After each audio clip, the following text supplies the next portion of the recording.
আপনি দেখছেন news now, আমরা জানি কোনটা খবর।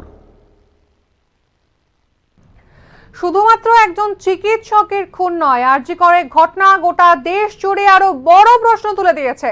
হাসপাতাল চিকিৎসক বা নার্স কতটা নিরাপদ? মহিলারা কি সত্যি কর্মস্থলে সুরক্ষিত? এই সমস্ত প্রশ্ন ওঠায় শতপ্রণোদিত মামলা গ্রহণ করেছে সুপ্রিম কোর্ট। শুধু মামলা গ্রহণই নয়, প্রথম দিনের শুনানিতেই 3 বিচারপতির বেঞ্চ জানিয়ে দিল এই ইস্যুতে একটি ন্যাশনাল টাস্ক ফোর্স গঠন করা হচ্ছে। সেই টাস্ক ফোর্সকে থাকবেন দেশের বিভিন্ন প্রতিষ্ঠানের চিকিৎসকরা। কারা থাকবেন এই টাস্ক ফোর্সে, একবার সেই বিষয়ে চোখ রাখবো।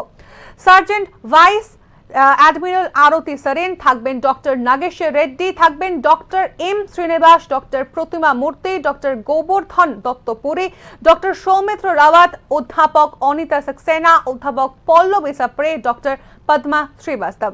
এছাড়াও এই টাস্ক ফোর্সে থাকবেন কেন্দ্রীয় সরকারের ক্যাবিনেট সেক্রেটারি, কেন্দ্রীয় স্বরাষ্ট্র সচিব, কেন্দ্রীয় স্বাস্থ্য সচিব, ন্যাশনাল মেডিকেল কমিশনের chairman, national board of examiners. প্রধান বিচারপতি জানিয়েছেন, সুরক্ষার দিকেই নজর দেবে টাস্ক ফোর্স। চিকিৎসকদের নিরাপত্তার ক্ষেত্রে যাতে কোনো অসুবিধে না হয় সেদিকেই নজর দেওয়ার কথা বলা হয়েছে। কোন কোন দিকে গুরুত্ব দিতে হবে সেই কথাও বলা হয়েছে সুপ্রিম কোর্টের তরফে। ইমার্জেন্সি রুমে অতিরিক্ত নিরাপত্তা রাখতে হবে।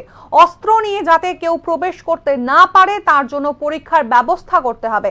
থাকবে বায়োমেট্রিক ও ফেসিয়াল রেকগনিশন। রোগী ছাড়া অন্য কারোর প্রবেশের ক্ষেত্রে থাকবে নিয়ন্ত্রণ। ভিড় নিয়ন্ত্রণও করতে হবে। চিকিৎসক নার্সদের জন্য বিশেষ রেস্টরুম করতে হবে। সর্বত্র থাকবে যথেষ্ট আলো, থাকবে সিসিটিভি। নির্দিষ্ট সময় অন্তর নিরাপত্তা ব্যবস্থা খতিয়ে দেখতে হবে। রাত 10টার পর ও সকাল 6টার সময় যাতায়াতের জন্য গাড়ির ব্যবস্থা করতে হবে। জরুরি পরিস্থিতিতে নার্স চিকিৎসকদের জন্য হেল্পলাইন নাম্বার চালু করতে হবে। এছাড়া রাজ্য সরকার ও কেন্দ্রীয় সরকারকে নির্দেশ দেওয়া হয়েছে সরকারি হাসপাতালের ব্যবস্থাও খতিয়ে দেখতে হবে। রেস্টরুম আছে কিনা, হাসপাতালে পুলিশ আউটপোস্ট আছে কিনা, ব্যাগ পরীক্ষা করা হয় কিনা, এই সমস্ত বিষয়ে জানতে হবে।